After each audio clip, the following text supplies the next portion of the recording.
Picture this. It is finals week, and you need to finish your group project. Your laptop is about to die, and your group meeting is about to start, but you have no idea where to go, and you don't have a place to focus with your group. The CSUN Library has a solution to these problems and many more. We are Group 21. Our names are Dean, Cadence, Thomas, Theo, and Brian, and today we'll be presenting on the CSUN Library. We will help show you the value in the library's services and how you can use and access them. Each of us have explored the resources provided in person and online, and has interviewed some of the employees who help provide these services. We will cover public and private study rooms, the resource checkouts, the collections, and student and online assistance. Now that you know who we are and what we will cover, let's begin with one of the most valuable and easily accessible aspects of the library. Hey everyone, my name is Theo, and today I'm here to talk about some areas at CSUN Library. So let's start by talking about the public areas. Finals week is approaching, and you need to study for that hard exam. Campus, every table is taken, and well, you need a space to work on your stuff, and the library has a bunch of public spaces. You can sit down, you can plug your laptop, you can sit with your friends to study. So it's the ideal spot to study for your final exam. Picture this. You've got a big group of friends. You guys need to study for that hard exam, or you need to finish a big project, and you've got a big table for everyone to study. The library is the perfect spot for you to go. These areas are made for collaboration. They're open, they're lively, they have a bunch of books, everything you need. So it's the place you want to be if you want to finish your stuff. So now that you know that these places are useful, let's talk a little bit about what you can find there. Like I said before, you got a big open space with a bunch of tables, chairs, couches, outlets. And what's good about these places is that they're really bright. They keep you awake, they keep you focused.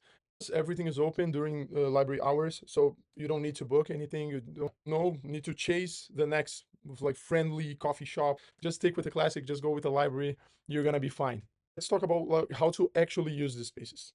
Basically, it's super simple. You just walk in, you just find your station, and that's your study station. Everything's first come, first serve. You just gotta hop in inside the library and have your time. You've got an hour break between two classes. You just want to hop there, first floor or second floor. You're gonna find a spot for yourself and get your work done.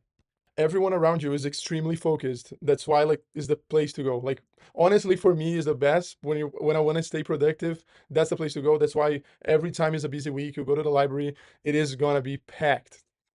Hey, sometimes you need your space, you need silence. So let's move on to private study spaces. Why do private spaces are so important? Because sometimes you just need a quiet place to lock in. Just you, your work, silence, and you get the job done. Private study rooms are smaller, cozy spaces. They have tables, chairs, outlets. Sometimes they have whiteboards for you to brainstorm with your small group. So they're perfect. Like your own mini office inside the campus. So if you want to go there quiet, they're private, no one is going to bother you. So how do you actually get one space for yourself? You can reserve them online through the CSUN website, and it's super easy. You can book up to 2 hours at a time and 7 hours per week. So let's say you and your group have a final project to wrap up. Boom, you just go there online, set up your 2 hours, and you're set. So, one of the coolest parts about our library is that it doesn't just give us a place to study, it also gives students access to a bunch of free tools and equipment that can really make a difference in classes or projects. First, let's talk about why that's so important. Being able to check out resources from the library means students get free access to things that they might not be able to afford before. It helps complete assignments, explore different hobbies, and also try new skills, all without financial stress. For example, imagine if you were a student interested in taking a film class and didn't have a camera, and instead of missing out, you can go to the library and now fully participate. So access to these kinds of resources help students save money, feel less stress, and also give an equal chance for everyone to succeed academically. Now that we know why it's so important, let's take a look at the things that we can actually check out. The library is way more than just books. It's packed with resources for homework, creative projects, and also personal interests. Some of the more popular items that are included are audio equipment, cameras, DSLR accessories, textbooks, laptops, iPads, and even Wi-Fi hotspots. Basically, it gives students access to professional level tools without having to buy them. That kind of support encourages creativity, it saves time, and also makes sure everyone has the same opportunity to do well. So how do we actually check out these items? It is pretty simple. Some of the items can be borrowed right away, while others might need an appointment. You do have to be a CSUN student with your MANA card or your student ID. Most of the checkout happens at the LTS desk, which stands for Learning Technology Services. That's where you can go check out tech items and accessories. Here's how it works. The LTS desk is open from 8 a.m. to 9:45 p.m. For tech accessories, there are short-term 3-hour checkouts for things like chargers, adapters, headphones, and HDMI cables. And then you can also borrow certain items for 2 weeks, like TA84 calculators. Then there's the Creator Maker Studio, open from 9 a.m. to 8:45 p.m. And they offer 2-week checkouts for things like cameras, tripods, lighting gear, and audio equipment that can be used off-site. And they also have 3-hour checkouts for on-site use for things like drawing tablets, sewing tools, and also gaming accessories. Most of the 2-week items can be removed online if no one else has requested them beforehand. Just be careful if anything is lost or damaged, there will be a repair or replacement fee. Overall, these are the checkout rules to help keep things organized and so that every student gets their use. Now that we've covered what resources are available and how to access them, let's take a look at what else our library has to offer. Our library holds a lot of collections of valuable material that can help students with research, curiosity, and courage. Now, you may be wondering, wow, that's cool, but what exactly do we have? Starting off, what we have is not just open for us students, but it's also open for the public. Many of it was made for research purposes to enrich our curiosity and overall enjoyment of certain subjects. So we have an automatic storage and retrieval system that currently holds 1.2 million items. And right now it's currently operating at 67% capacity. Items are matched with barcodes and are arranged by height and item type. We have a library exhibit gallery, which holds a lot of special collections and archives, such as old artifacts, wartime news, propaganda weapons, a tree of friends. We also have a tree of friends, which is a tribute to some alumni. We have an interlibrary room, which basically gets books for students if we don't have them and sends them out. We also have a young readers collection. We have a section in the library that has books for the youth. There's also a bin where kids can go and get books for free. We have books throughout our floors, which is from floor 1 and into floor 4. You can just check that out for an assignment or for research, and then simple and easy. We have a special collections and archives. Many of those things are in there, aren't published and aren't on any databases. While students are allowed to see the items, they can't check it out and have to be inside of the special collections room to be able to see those items, but they don't have a limited amount of time. Most students who use that resources are upperclassmen for their research projects. We also have a music and media teacher curriculum center, which holds music and media collections of books, sound recordings, as well as DVDs, VHS, and CDs. There are viewing and listening stations where students can watch music and media collections, as well as study. The Teacher Curriculum Center hosts a collection of children's games, toys, and books, as well as books for teachers that can be loaned out for a period of 16 weeks. And people who aren't students at our school can check them out using a TCC community card, which is very interesting. Now I know that you must be thinking, I want to use some of these stuff, but how? Well, most of these stuff, you can just walk in person, check them out. But it's more recommended for the special collections and archives and the music and media to set an appointment due to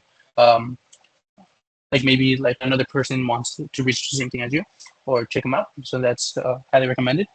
As for the times, the collection and archives are open from Monday through Friday from 10 a.m. to 4 p.m. and on Saturdays from 1 p.m. to 4 p.m. And the rest are basically from the office hours. We know that everyone here may come into a roadblock at some point with questions about all the previous departments, the services they provide, as well as the library as a whole. So where can we get some assistance in the future? As I think most of you have been able to come to tell, the library is fairly fast and expansive in its resources. And there's a lot of questions you might still have about the library that we're not able to answer. But I do know a place where you can find the answers to that, and that's the student assistance. The library offers a vast amount of student assistance in the form of on-campus questionnaires with librarians, IT support, and a expansive database backed by the librarians here at CSUN. Through the library, you can get real-time feedback, questions in subject specialization, access to extensive databases of information, assistance with checking in with library computers, scanning, printing, and general IT questions at the library. Now that you know why you should visit the library student assistance centers, let's delve into the specifics of what they can offer you. The library student assistance is segmented into 3 different departments: the reference desk and the library's website, which tend to go hand in hand, and library technology services, which is parted by IT support and library services support. Start off with the reference desk. The reference desk offers in-person support for library-related questions, whether it be general inquiries backed by OneSearch's database, or subject-specialized questions answered by professors who teach in the library. Next up, the library's website. The library's website offers students the ability to ask questions with professors and librarians 24/7 across the world. The library's website additionally has a catalog of OneSearch's collection of information that has been submitted and updated by the faculty and librarians working at CSUN over the years. Next up is Library Technology Services. As mentioned previously, the Library Technology Services is segmented into two different departments. Those departments being the Information Technology Services and the Library Services Stations. The Information Technology Service Station, as the name suggests, helps with IT-related issues such as computer issues, checking into school computers, and the Library Services Station helps with scanning and printing here at the library. Now that you know what the library offers, let's talk about where, how, and when you can access it. Starting again with the reference desk, they operate on the first floor. They're open to questions at any time. There's no appointments necessary when coming. When you talk at the reference desk, like we did with Nancy Young, they can set up emails or Zoom conferences. They also operate on Monday through Thursday at 10 to 6 and on Friday from 12 to 4. They don't operate on Saturdays or Sundays. Next up is the library's website, which you can access through the link on screen. They operate 24/7. They have librarians across the world, as I previously mentioned, but if a librarian can't answer your questions because they don't operate at CSUN, they'll put in a support ticket that'll be generated so a librarian here or a specialist in a certain field can pick up your question at a later date. News and outreach is available at the front page, meaning library-related events such as fundraisers or high school trips will be shown through the front page that you can have access to.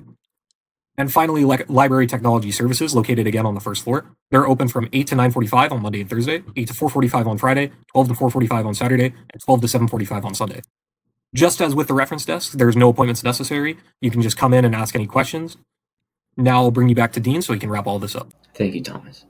Each service has a unique purpose, from collaborative space and study rooms to quiet and focused study areas, to having the Creative Maker Studio and Ask a Librarian chat, which is open all the time. The library is truly the center hub of campus. It is a place designed to help students succeed through the offering of services, resources, places to study, and guidance from experienced individuals. Using it effectively can make your time at CSUN more successful and more enjoyable. We would be happy to answer any questions you may have about the spaces or resources offered by the library. Thank you for listening to our presentation about the CSUN Library.